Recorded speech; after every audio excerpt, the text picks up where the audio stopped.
Sir संसद भवन की एक नई बिल्डिंग बनी है, उस पे स्तंभ, अशोक स्तंभ लगा है और उस अशोक स्तंभ की बहुत चर्चा हो रही है सर। देखो, अनफॉर्चुनेटली हम मुद्दे ढूंढना चाह रहे हैं जी मैं हैरान हो रहा हूँ। मैं 2-3 पॉइंट्स बोलना चाहता हूँ। देखो, हालांकि मेरे लिए मुद्दा ही नहीं है जी अशोक स्तंभ में शेर का मुंह खुला है या अग्रेसिव है, ये इस देश का मुद्दा नहीं है। जी ऐसी बातों से हमें बचना चाहिए और मैं इस पे सिर्फ 2-3 पॉइंट्स रखना चाहता हूँ।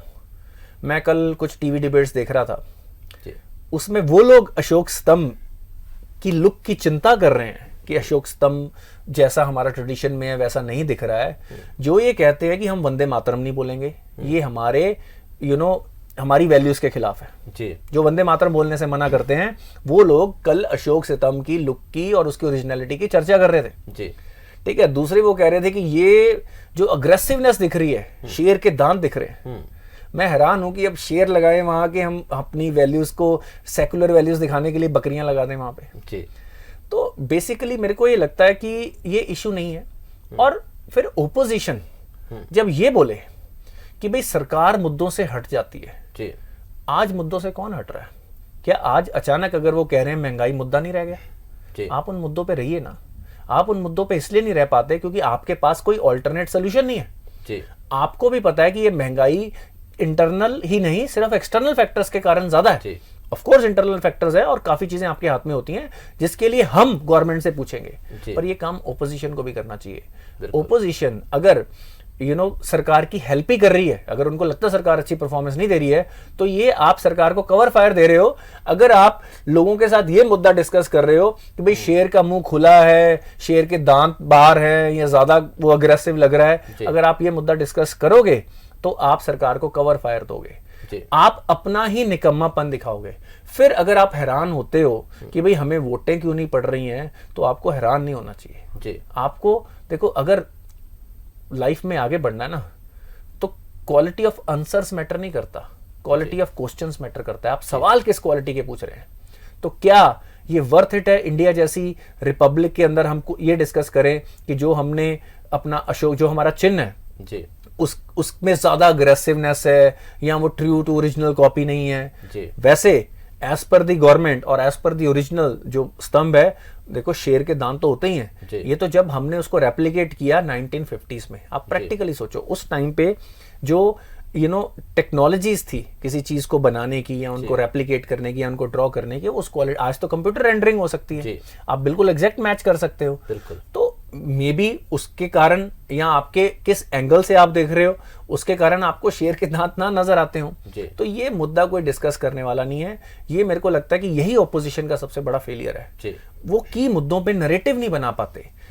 हमारे देश को क्या चाहिए, हमारे युवाओं को क्या चाहिए, वो उनके साथ सिंक में नहीं रह गए। ऐसा लग रहा है जैसे वो किसी और दुनिया को रिप्रेजेंट कर रहे हैं, किसी और भारत को रिप्रेजेंट कर रहे हैं, और जो असली भारत है उनकी नीड कुछ और है, उनकी आकांक्षाएं कुछ और है, और शायद बीजेपी उन आकांक्षाओं पे खरा उतर पा रही है, इसीलिए वो इलेक्शन के ऊपर इलेक्शन जीतती जा रही है। जी सर, अभी आपने अहम मुद्दों की बात की। एक अहम मुद्दा है इन्फ्लेशन। इन्फ्लेशन इस बार थोड़ा कंट्रोल में नजर आया, क्या आरबीआई ने इसे कंट्रोल कर लिया? सर देखो, मैं इसको पक्का कंट्रोल नहीं मानूंगा। ये अभी इन्फ्लेशन स्टिकी है और ऐसे ही रहेगा। आरबीआई ने जो भी इनिशिएटिव लिए हैं वो शॉर्ट टर्म इनिशिएटिव है। उसमें जैसे एक्सपोर्ट के ऊपर एक्साइज ड्यूटी, कुछ एक्सपोर्ट पे बैन, ये वाले स्टेप लिए गए, राइट। उसके अलावा उन्होंने क्या, कुछ उनके लिए कुछ अच्छी चीजें भी होगी, जैसे ग्लोबली एडिबल ऑयल के प्राइसेस डाउन आ गए। अभी इंडोनेशिया ने भी कुछ ऑयल एक्सपोर्ट अलाउ कर दिए, जो सबसे बड़ा एक्सपोर्टर था, तो इससे फूड इन्फ्लेशन थोड़ी सी कंट्रोल हो गई। अब कोर इंडस्ट्री में कोई प्रोडक्टिविटी अभी बड़ी नहीं है। देखो, हमारे भारत की अगर मैं बात करूं, हम एक दो राहे पे खड़े हैं। हमारे पास बहुत अपॉर्चुनिटीज हैं, बहुत कैपेबिलिटीज हैं, और दूसरी तरफ हमारी पुअर पॉलिसीज और पुअर प्रोडक्टिविटी है। आज भारत में ज्यादातर चीजें, मैं अगर फूड इन्फ्लेशन की बात करूं, जो सबसे ज्यादा आम नागरिकों को परेशान करती है, जब रेट प्याज के बढ़ते हैं, जब दालों के बढ़ते हैं, जब एडिबल ऑयल के बढ़ते हैं, ये तो सबने यूज करना है। कारें महंगी हो भी जाएं, सर्टन लोगों ने यूज करनी है, राइट। और जो लग्जरी प्रोडक्ट्स हैं वो अलग कैटेगरी में आते हैं, पर ये सबसे बेसिक नेसेसिटी है। कपड़े बेसिक नेसेसिटी है, सबको चाहिए। मकान बेसिक नेसेसिटी है, सबको चाहिए। अब इन सब की प्रोडक्शन में इंडिया, मैं फूड की अगर बात करूं, दुनिया में टॉप नेशंस में आता है। पर अगर मैं बात करूं पर हेक्टेयर प्रोडक्शन में, आप वीट की बात कर लीजिए, मैं फ्रांस से कंपेयर करता हूँ, फ्रांस में वीट की प्रोडक्शन भारत से 3 गुना होती है, तो क्या हम वो नहीं कर सकते? राइट, हमारी प्रोडक्शन ज्यादा सिर्फ इसलिए क्योंकि हमारे पास दुनिया में सबसे ज्यादा खेती का इलाका है जी। यूएसए हमसे बड़ा है, चाइना हमसे बड़ा है, पर खेती के इलाके में भारत सबसे लकी है। यू आर ब्लेस्ड, पर आप उसको अपना बेस्ट प्रोडक्टिविटी नहीं दे पा रहे। बिल्कुल। उसके बाद मैं बात करता हूं राइस, चाइना से आधे से भी कम प्रोडक्शन हम करते हैं, सिमिलरली यूएसए से, ब्राजील से जी। राइट। आप बात कर लीजिए एडिबल ऑयल की, ग्राउंडनट, मूंगफली का तेल, मूंगफली उगाते हैं, हमारी productivity one of the lowest, 1/5 भी नहीं है जी। राइट। तो हमारी प्रॉब्लम प्रोडक्टिविटी है। ये हो गया एग्रीकल्चर साइड से। फिर आती है लेबर प्रोडक्टिविटी, इन जो इंडस्ट्रियल प्रोडक्टिविटी हमारी, उसमें भी हम we are one of the lowest. हम 47 में 48वें रैंक पे आते हैं। जो हमारे से कंपेरेबल इकोनॉमीज हैं, चाइना हो गया, ब्राजील हो गया, इन सब जगह में प्रोडक्टिविटी, एम्प्लॉय प्रोडक्टिविटी बहुत है। इसका रीजन है कि हम poor training, poor quality of education. तो हमें सबसे पहले अपनी एम्प्लॉय प्रोडक्टिविटी भी बढ़ानी पड़ेगी ताकि और लोग यहाँ पे इन्वेस्ट करें। जब किसी बंदे को लगता है कि यहाँ पे उस तरह की प्रोडक्टिविटी नहीं निकलेगी, सिर्फ मार्केट पोटेंशियल के कारण लोग आ रहे हैं जी, पर हमें अपनी प्रोडक्टिविटी बढ़ानी ताकि उनको लगे कि पूरी दुनिया को हम यहीं से कर पाए।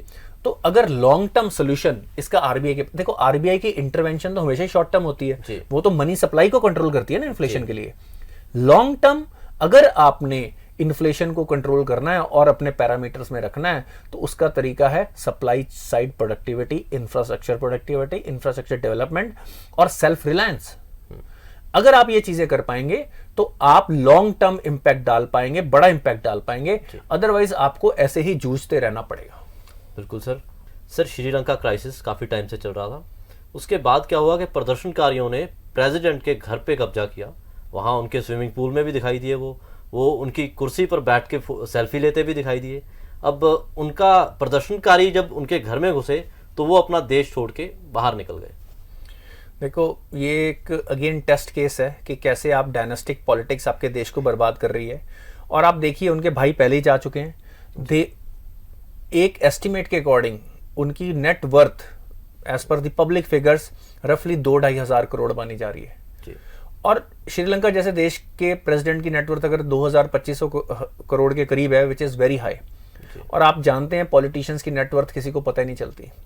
इन सब के यूएसए वगैरह में घर, बिजनेसेस, सोर्सेज ऑफ इनकम है और ये सब लोग वहां से जा रहे हैं। और मैं आपको एक और चीज बता रहा हूं, they are already planning their come back. अब वहां पे through some external forces, internal forces, वो एक पपेट सरकार बनाएंगे और अल्टीमेटली लॉन्ग टर्म में फिर वापस कम बैक करेंगे। तो ये एक, अब ये लेसन सारी कंट्रीज को सीखना चाहिए कि अगर आप चाइना के डेट ट्रैप में जाते हैं, राइट, अगर आप एक ही घर के अंदर सभी को मंत्री संतरी सब कुछ बना देते हैं, राइट, कोई अकाउंटेबिलिटी नहीं रह जाती है, तो आज देश इतनी त्राही त्राही हो रही है वहां पे। और ये तो इट इज फॉर्चुनेट कि आज हम एक मोर सिविलाइज्ड वर्ल्ड है जहां पे कुछ ग्लोबल ऑर्गेनाइजेशंस हैं और other countries are also willing to help. अगर आज भारत जैसे देश वहां पे ऑयल, एनर्जी, फूड की सप्लाई, मेडिसिन की सप्लाई ना करें, आप इमेजिन करिए वहां पे क्या हो जाएगा। तो that is the very unfortunate part of this Sri Lankan crisis. They are our neighbouring country, they have been a friendly country and wonderful people, and I wish कि जल्दी से जल्दी श्रीलंका इस क्राइसिस से उभरे और उनको एक स्ट्रॉन्ग और एक ईमानदार लीडरशिप मिले। सर, प्राइम मिनिस्टर मोदी से काफी उम्मीदें हैं श्रीलंका के लोगों को। देखो अगर उम्मीदें हैं तो जो भी इंडिया कर सकता है विद इन इट्स कंस्ट्रेंट, और इंडिया वो हेल्प कर भी पा रहा है। और आई एम श्योर कि लॉन्ग टर्म में जो भी अगली, अब इंडिया को थोड़ा जियोपॉलिटिकली भी अब स्मार्टली प्ले करना पड़ेगा। इस टाइम पे चाइनीज फोर्सेस भी ये देख रही होंगी कि श्रीलंका में कौन सी गवर्नमेंट आएगी, या वो शायद किसी को सपोर्ट कर रहे हो। तो भारत को भी ये इंश्योर करना है कि जो भी ट्रांजिशन में और बाद में गवर्नमेंट्स आए वो इंडिया फ्रेंडली हो, वो श्रीलंकन एरियाज को या उनके पोर्ट्स को भारत के खिलाफ ना यूज करने दें। अब अगला प्ले ये होगा, एक बार ये क्राइसिस सेटल डाउन होते हैं, अब आगे कौन से पॉलिटिकल प्लेयर आएंगे, ये धीरे धीरे वहां से उभर के आएगा। सर, इसके साथ ही भारत का रुपया है जो वो इंटरनेशनल ट्रेड के लिए ओपन कर दिया आरबीआई ने। देखो step in the right direction, पर ये अभी स्टेप एक शॉर्ट टर्म चीज के लिए किया गया है। ये स्टेप है स्पेशली इंडिया के साथ ट्रेड के लिए, और इसमें दोनों देशों को बहुत फायदा होगा। जब आप डॉलर के थ्रू ट्रेड करते हैं तो आप दोनों कंट्रीज को आपको कॉस्ट पड़ता है डॉलर और रुपी कन्वर्जन का। अब वो आपकी जरूरत नहीं रह जाती। इससे थोड़ा सा फायदा आपके जो रुपये की वैल्यू गिर रही है उसमें भी होगा, क्योंकि इससे डॉलर की डिमांड कम होगी। तो मेरे को ये लगता है कि it's a step in the right direction. और भूटान और नेपाल के साथ हम ऑलरेडी रुपये में ट्रांजैक्शन अलाउ करते हैं। अब देखा यह जाएगा कि कितने देशों को भारत इन्फ्लुएंस कर पाता है अपनी इस करेंसी पे ट्रेडिंग करने के लिए। अब इसको सक्सेसफुली लॉन्ग बड़े लेवल पे इंप्लीमेंट करना शॉर्ट टर्म में तो मेरे को मुश्किल लगता है, क्योंकि देखो जब दूसरा देश आपसे कोई चीज लेता है या देता है, उनको अपनी पेमेंट्स के लिए डॉलर की जरूरत होती है, क्योंकि उन्होंने भी आगे फॉरेन करेंसी या कहीं ना कहीं पे करना होता है, उन्होंने भी तो अपनी चीजें खरीदनी है। बिल्कुल। तो ये, और अभी तक जो मेन करेंसी है वो डॉलर ही है, डिस्पाइट लॉट ऑफ टॉक की यूरो टेक ओवर कर लेगा, और यूरो ने कुछ लेवल तक इंटरवेंशन किया क्योंकि उनकी अपनी इकोनॉमी बहुत बड़ी है, तो सर्टन लेवल तक उन्होंने कुछ इंटरवेंशन की है। अब डॉलर की डिमांड इतनी बढ़ गई है कि कल या परसों पहली बार डॉलर यूरो के बराबर आ गया जब से यूरो बना है। सो इट मींस लोग यूरो में भी उतना विश्वास नहीं कर रहे हैं जितना डॉलर में कर रहे हैं। तो मेरे को ये लगता है कि ये हमें भी अब समझने की जरूरत है कि डॉलर की डिमांड ग्लोबली इतनी बड़ी हुई है, तो रुपया उसके अगेंस्ट डेप्रिशिएट करेगा ही करेगा। और होपफुली हम इस सिचुएशन को, जब भी कोई क्राइसिस आता है तो उसको हम अपॉर्चुनिटी बना पाएं, हम और अपने एक्सपोर्ट्स को कम्पिटिटिव कर पाएं, ताकि हम ज़्यादा से ज़्यादा एक्सपोर्ट कर पाएं। शुक्रिया सर। इस तरह के करंट अफेयर्स के बारे में और अहम मुद्दों की जानकारी के लिए देखते रहिए इनसाइट्स विद विशाल सूद।